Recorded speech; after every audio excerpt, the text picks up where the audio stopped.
carriage, train, car, airplane, spaceship. Quantas mudanças aconteceram aí nesse campo, né, dos transportes. Em outros campos também, várias mudanças tecnológicas aconteceram. Vamos pensar um pouquinho sobre isso nessa aula. Hello, how are you today? E aí, tudo bem com vocês, né? Esse é o plano de estudo tutorado do 8º ano do ensino fundamental, volume 4. Do you speak English? English, week 4. Estamos na semana 4, então, do PET 4. Componente curricular, língua inglesa, ano de escolaridade, 8º ano. Nome da escola, Escola Estadual Professor Francisco Dias. Pages 84 and 85.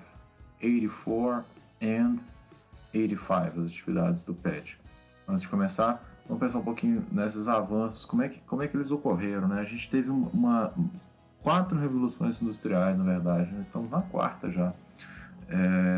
O que acontece? Na primeira, o que é considerado a primeira revolução industrial foi a partir desse ano aqui, ó, 1784. Começou o quê? Essa mecanização a partir do poder da água, né? Water power, steam power, né? O poder do vapor, né? Tivemos também essa Second Revolution, né? A segunda revolução, com a produção em massa e a eletricidade, né? Considerado que a partir de 1870, mais ou menos, né? Mais ou menos nessa época aqui. E também aí tivemos o que? A Third Revolution, a terceira revolução industrial, que foi com os avanços trazidos pelos computadores e automação, né? Computers and Automation. Today, a gente fala que hoje em dia a gente está vivendo o que? Fourth Revolution, a 4ª revolução industrial, né? A gente considera que pelos avanços devido a Digital and Cyber Technologies, né? Tecnologias digitais e cibernéticas, né? Fusing technologies and blurring lines between physical, digital and biological, né? Fundindo tecnologias e disfarçando, né? Encobrindo essas linhas, borrando as linhas, né? entre o que? Físico, digital e biológico, né? Então, estamos, né, no que é considerado hoje em dia a Fourth Revolution, Industrial Revolution, a 4ª revolução industrial, né? O impacto e a velocidade dessa 4ª era industrial, né, não tem nenhum precedente histórico, né? É um avanço que está fora de tudo que foi conhecido anteriormente. Os avanços cada vez se tornam mais rápidos, né? Mais dinâmicos, né? É o que está acontecendo hoje em dia. E aí a gente não tem nem noção assim, de algumas coisas que podem acontecer, né? Podem vir a acontecer. Como no caso, por exemplo, da pandemia que a gente está vivendo, que a gente não tinha noção do impacto que isso causaria, uma doença que veio de lá do outro lado do mundo e se espalhou pelo mundo inteiro com muita velocidade devido até a esses avanços, né? Mas ao mesmo tempo a prevenção, o conhecimento que a gente tem em relação à doença, né, ele se espalha muito rapidamente devido a essas tecnologias também, né? E até o contato que eu estou tendo com vocês, podendo dar essa aula, é devido a essas tecnologias. Mas pensando no que vai acontecer, a gente tem essa forma verbal aqui que é o going to, né, que a gente utiliza em inglês, né? Como é que a gente utiliza o going to? A forma verbal dele a gente vai utilizar o verbo be, né?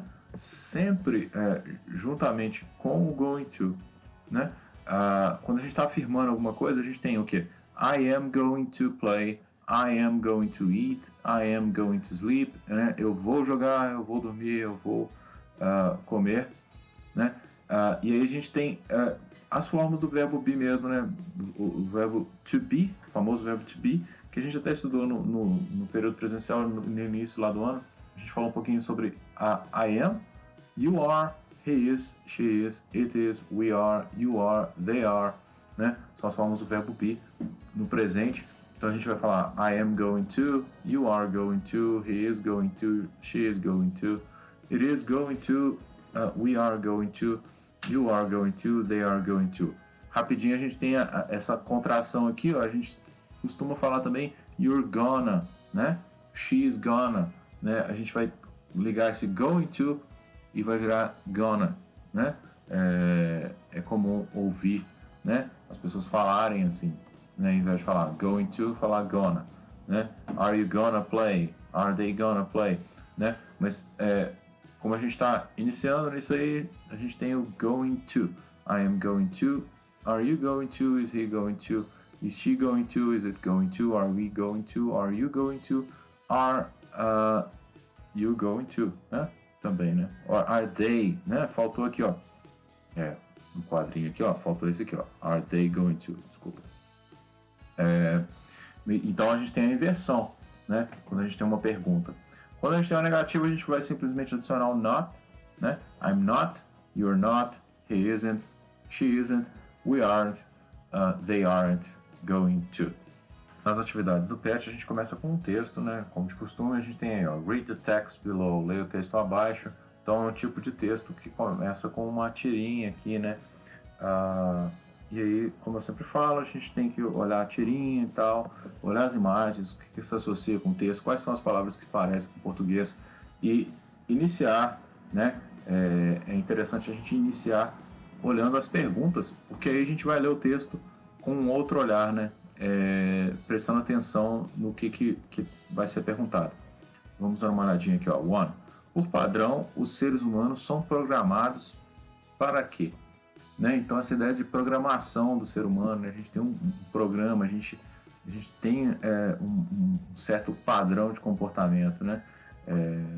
A gente usa geralmente programar, né? Quando a gente está falando de computadores, né? De robôs, né? Ele segue um programa, né? Mas a gente também tem uma certa programação, a gente tem um padrão de comportamento.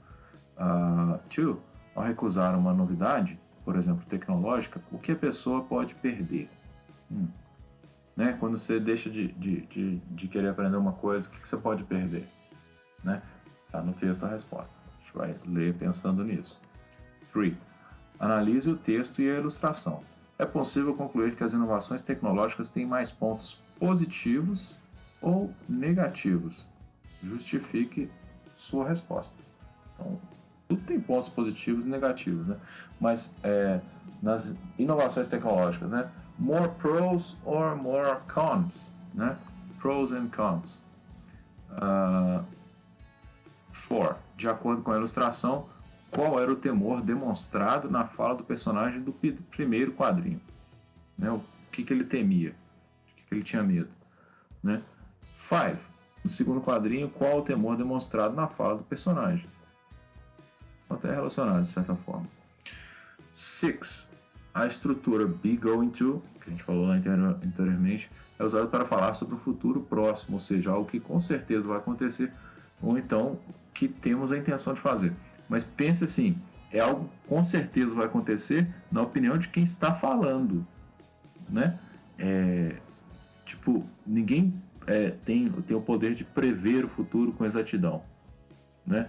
Então a gente usa o going to para falar assim, é uma coisa que eu tenho certeza que vai acontecer, ou uma coisa que tudo indica que vai acontecer, né? A gente tem o will também, né?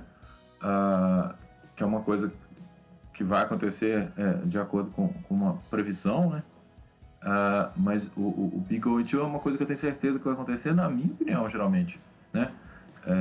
Não é fato, não. Nem sempre é fato, tá? Assim, localize, sublinhando, destacando nas informações verbais e não verbais do texto as duas sentenças que utilizam a estrutura verbal be going to. O que utiliza o be going to no texto? Onde tem isso no texto? Em seguida, responda qual o sentido que essas estruturas exprimem no texto, né? O que elas querem dizer no texto, né? Vai ter alguma coisa going to blá blá blá. O que isso quer dizer no texto, tá? Na primeira sentença e a segunda sentença. Tem duas sentenças usando going to no texto. Ok? Let's take a look at the text. Vamos dar uma olhadinha no texto. Fala assim, ó. O título do texto, né? Stay open to new things, né? Duas palavras que eu tenho certeza que vocês conhecem, né? Que são open, abertos, né? Aberto, fechado. Open, close, aberto, fechado. New, novo, né? Old, antigo. Então, fique aberto, permaneça aberto. Ok, novas coisas, novas ideias. Né? Stay open to new things. E aí a gente tem o título de novo, Stay Open to New Things, Year 1441. Então, olha quantos anos atrás aqui. Isso aqui, então, no período medieval, né? Fim do período medieval, Year 1441. Né? The printing press is going to kill everything. Ele tá preocupadão aí. A imprensa escrita, né, vai matar tudo, né, vai destruir tudo. Nowadays, então isso aqui é já hoje em dia. The internet is going to kill culture. Vai matar o que a internet? O que a internet vai matar? A internet vai matar a cultura, né? Então, são preocupações que talvez as gerações mais velhas tenham na hora que se introduz uma nova tecnologia, né? Ou até a geração corrente, não sei, as pessoas que estão convivem com as tecnologias atuais, quando tem uma tecnologia nova, gera uma certa ansiedade. Então, isso que está se expressando aí nesse quadrinho, né? Nesse comic strip. Aí a gente tem, by default, por padrão, né? By default, humans are programmed, são programados ao quê? To adapt to new things, né? Humans are programmed to adapt to new things. Os humanos são programados ao quê? Se adaptar a novas coisas, né? It's the skeptical behavior, né? O comportamento cético, né? Cético por quê? Porque você não acredita, né? Que você fica assim, será que isso é verdade, né? Então, isso o skeptical behavior é um comportamento cético, né? And a feeling to lose a war prevents us to do so, né? Prevém, né? Com que a gente o faça, né? Previne com que a gente o faça, né? Então, quando a gente fica cético, né? E o sentimento que a gente vai perder uma guerra que previne, né? A gente não quer mudar nessas situações, né? But refusing, né? Negar, to accept, aceitar. Anything that does not, anything new, né? Qualquer coisa nova, mas se recusar a aceitar qualquer coisa nova, does not mean that it will not happen, né? Que essa coisa não vai acontecer. Então, se você se negar a aceitar uma coisa nova, não quer dizer que ela não vai acontecer, né? Não adianta, né? Por mais que você queira, as coisas acontecem, né? Querendo ou não. If nature has, a natureza, né? Se a natureza has initiated, né? Iniciou algo, vai acontecer. Isso vai acontecer. It will happen. Né? Se a natureza começou algo, isso vai acontecer. Your refusal, a sua recusa, né? Will not stop letting it happen, né? A sua recusa não vai parar de deixar isso acontecer. But your refusal to accept, né? Mas a sua negação a aceitar, né? A sua negação a aceitar uma coisa will forbid to take advantage of the new inventions for your own work, né? Mas a sua recusa de aceitar vai proibir, né? Você de tomar vantagem, advantage of the new inventions for your own work, né? Vai te proibir de tomar vantagem das novas inovações para o seu próprio trabalho aí, né? Então, é vantajoso a gente aceitar essas mudanças. É o que o texto está falando, né? Para nós mesmos é vantajoso aceitar essas mudanças. Ok? See you next week. Bye bye.